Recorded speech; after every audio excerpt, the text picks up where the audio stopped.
You ever have those days, or maybe even weeks, where you feel completely overwhelmed? Like life is just happening to you and you're not really in the driver's seat? Well, if you felt that, you're definitely not alone.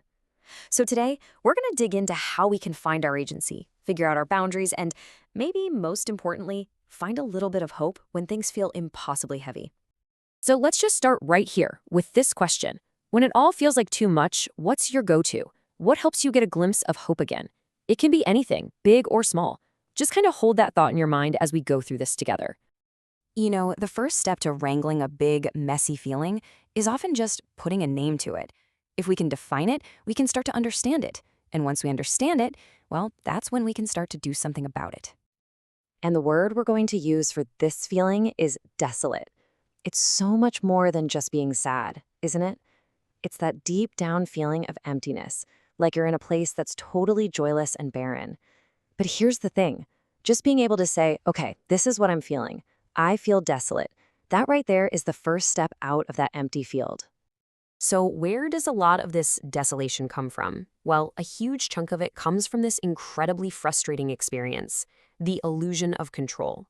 It's that feeling that we should be able to steer things, but we're really just stuck in the passenger seat. And this analogy just nails it, doesn't it? Oh man. Can you just feel that? You're in the passenger seat, maybe gripping the dashboard, trying to give directions at every single turn, but the driver just keeps on doing what they're going to do. It's maddening, it's exhausting, and ultimately it's completely out of your hands. And that frustration, it's built from moments we've all lived through, trying to steer someone you love in the right direction only to watch them take a completely different path, offering a hand to someone who just won't take it. And that last one, that's the real gut punch, isn't it? That moment you realize you can only do so much. Okay, so here's the turning point. This is the crucial shift. The path back to hope doesn't start with trying to grab the steering wheel harder. It starts by understanding the limits of your own control.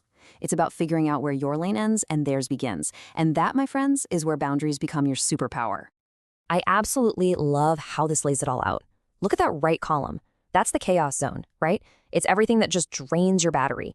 Their actions, their choices, all the things they won't listen to. But now, look at the left.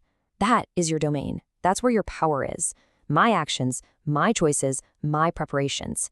Hope isn't out there in the chaos. It's right here in what we can control.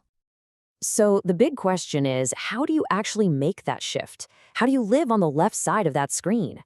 Well, it's not about some giant heroic leap. It all starts with just one small step. It's not about solving everything at once. It's about getting yourself ready for the very next moment. All right, so here's the playbook, and it's actually pretty simple.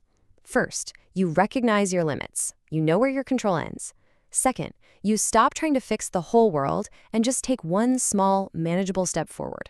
And third, I love this, with every one of those steps, you're building up what our source calls ammo. You're stocking up on the resilience you'll need for whatever comes next. Okay, let's shift gears a little and bring this all home by looking inward. Because all this action, all this preparation, it's balanced by something else.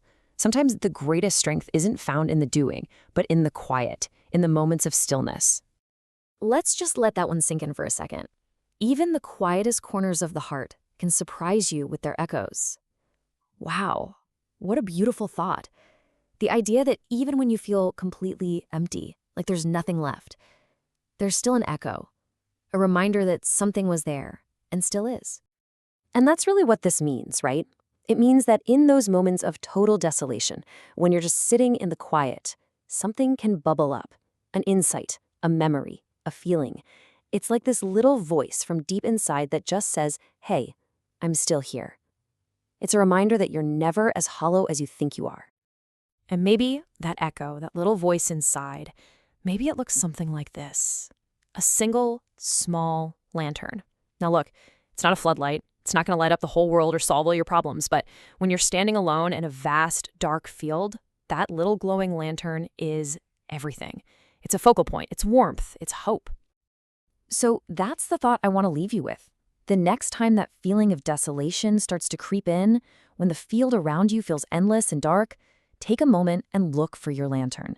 Ask yourself, what's that small, resilient light that's glowing just for you?